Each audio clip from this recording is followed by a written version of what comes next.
How's it going, guys? We're here at GDC talking with Jay, the director of Open Worlds. It's really nice to actually be back in a place where everybody's thinking about kind of the same things, different flavors of the same things, but everybody's thinking about how do we provide a better experience for players. And as a big gaming nerd myself, I should appreciate that output ends up being better. Yeah, because it's kind of what you do, because you actually have that connection with all these creatives, these developers, even content creators in the gaming space.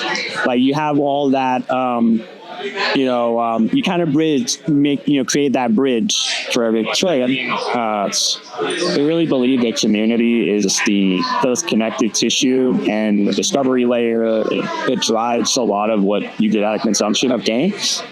So I've always felt at every step of the way in my career that if I could look and feel like I added value to that, I help somebody get entertainment or make a friend that they didn't have before, like if there's real purpose in what we're doing outside of just, it's great to be able to find business and generate revenue, but how do we give back to the thing that matters so much to all of us? What exactly are you what are you trying to accomplish with this new role? Game developers and publishers focus on what they really want to do, which is make cooler games and get them in the hands of the right people. A lot of what we're trying to do is build tools, data solutions, and package together things that are valuable, like creative launch campaigns. Just help those game publishers and developers reach their audience more effectively. And if you're a developer, you want to spend time on your art. You don't want to spend time figuring out okay, at this stage of our development, we now need a person whose job is X. How do I find that person? I need to go interview a bunch of people. Once I hire them, I now have to train them up and figure out how they integrate in my org. If we can be that extension of their team that steps in and helps them manage those different challenges, and they get to spend their time focusing on building the best game, or spend more time listening to what players are saying and we'll give them what they want, that's the goal. Yeah, because you see a lot of stuff happening with the industry with all these changes with these publishers, letting some people go. You also have on the other flip of that coin is these indie developers trying to kind of make a name for themselves. Trying to kind of get the word out there with their games. It's sort of kind of that challenge of trying to make yourself out into the industry, and I'm sure you probably noticed that as well. Yeah, I think those two things are very related.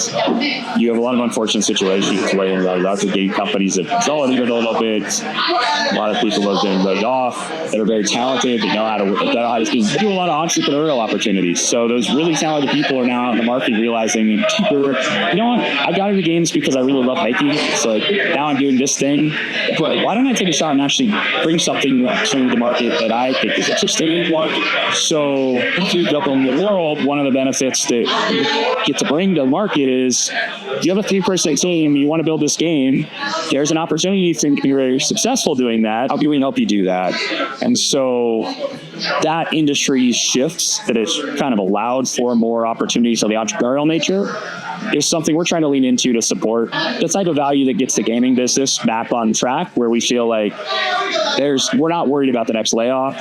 We know that the business will continue to grow. One of the things being at events like GDC, having these type of events where people can say, I didn't know you did that, or I didn't even know anybody did that. We need that. Let's talk. I was on the game side. I worked at Activision Blizzard. A big part of my job was trying to figure out, the industry is changing, moving away from physical distribution to digital. It's moving away from a one-time sale up front to an always-on live service model driven by microtransactions.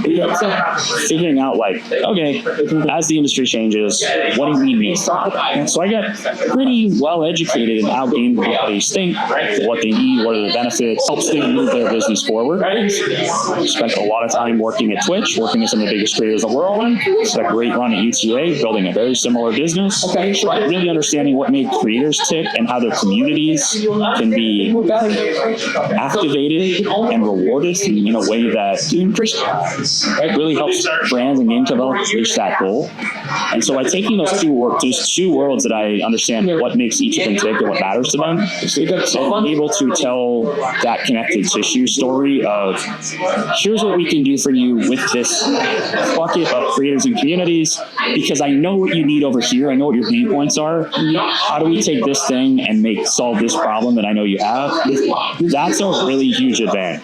Later on, then I started my career in the legal side, so I can add a little bit of that to the conversation as well. And I think it really, really helps facilitate those more complicated problems when you have experience across all the different perspectives and vectors that go into that. We do actually do a fair amount of work both in the EMEA markets and APAC, so both Europe, Asia, and they are fundamentally different for a number of reasons. India is one of my favorite case studies on business and consumption of gaming entertainment because it didn't have consoles.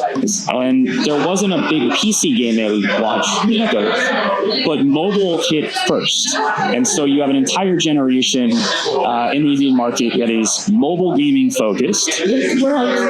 Microtransactions are the core of how they're playing. Almost every game they receive is free to play with payment on top. What does that mean if they never had a console option, never had a PC option?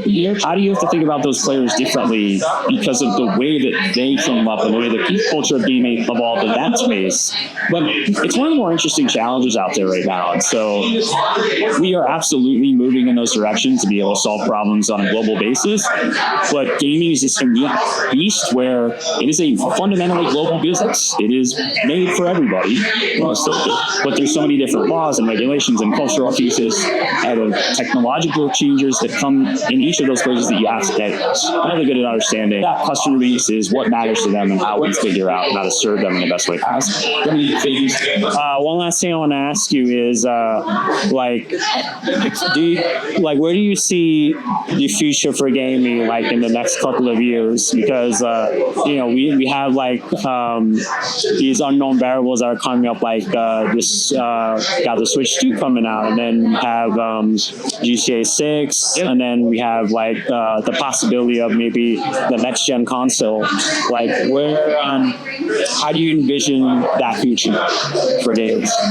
Yeah, I think you nailed some of the big things that are coming to market that have been announced that are consumption drivers for gaming. What I see over the next couple of years that I see in the data is there's more opportunity for massive success for the small game developers with a good idea in the market. I love what Power World was able to do with a very small team. Super successful. They made a game that's really fun.